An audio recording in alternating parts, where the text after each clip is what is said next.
శ్రీ గురుభ్యో నమః.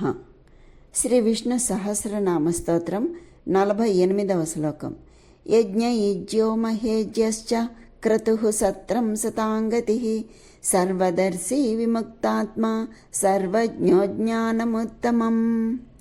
యజ్ఞయుజ్యో, యజ్ఞః అంటే యజ్ఞస్వరూపుడు, యుజ్యః అంటే యజ్ఞముల చేత ఆరాధించబడువాడు, మహేజ్యశ్చ గొప్పగా పూజింపదగినవాడు, క్రతుః అంటే యజ్ఞముగా ఉన్నవాడు, సత్రం అంటే సజ్జనులను రక్షించువాడు, శతాంగతి సజ్జనులకు పరమాశ్రయ స్థానమైనవాడు, సర్వదర్శి సకలమును దర్శించువాడు, విముక్తాత్మ స్వరూపతః ముక్తి పొందినవాడు, సర్వజ్ఞ అంటే సర్వము తెలిసినవాడు, జ్ఞానముత్తమం అంటే ఉత్తమమైన జ్ఞానము కలవాడు భగవానుడు అని.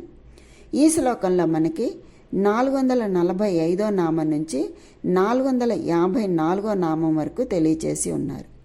యజ్ఞయుజ్యో మహేజ్యశ్చ క్రతుః సత్రం శతాంగతిః సర్వదర్శి విముక్తాత్మ సర్వజ్ఞో జ్ఞానముత్తమం.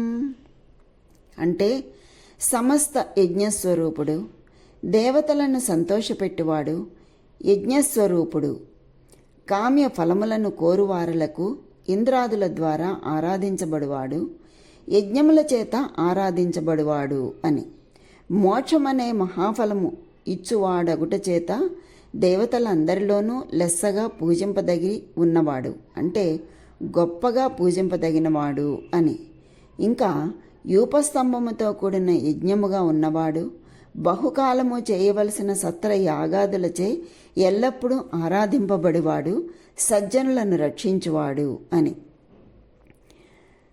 ఇంకా విశేషంగా చెప్పాలి అంటే సజ్జనులకు ఇతడు తప్ప మరొక గతి లేదు కనుక ఆదుకునేవాడు, సజ్జనులకు పరమాశ్రయస్థానమైన వాడు, సమస్త ప్రాణులను ఏమేమి చేయునది అంతయు స్వాభావికమైన జ్ఞానము చేత చూచుచుండువాడు, సకలమును దర్శించువాడు అని.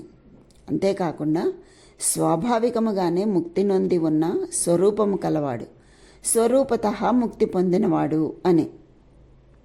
సర్వ ప్రకారముల చేత తనను ఎరిగినవాడు, సర్వము తెలిసినవాడు, ఉత్తమములగు వైష్ణవ ధర్మములన్నీ ఎరిగినవాడు, ఉత్తమమైన జ్ఞానము కలవాడు భగవానుడు అయినటువంటి ఆ పరమాత్మనికి ప్రణామములు అని.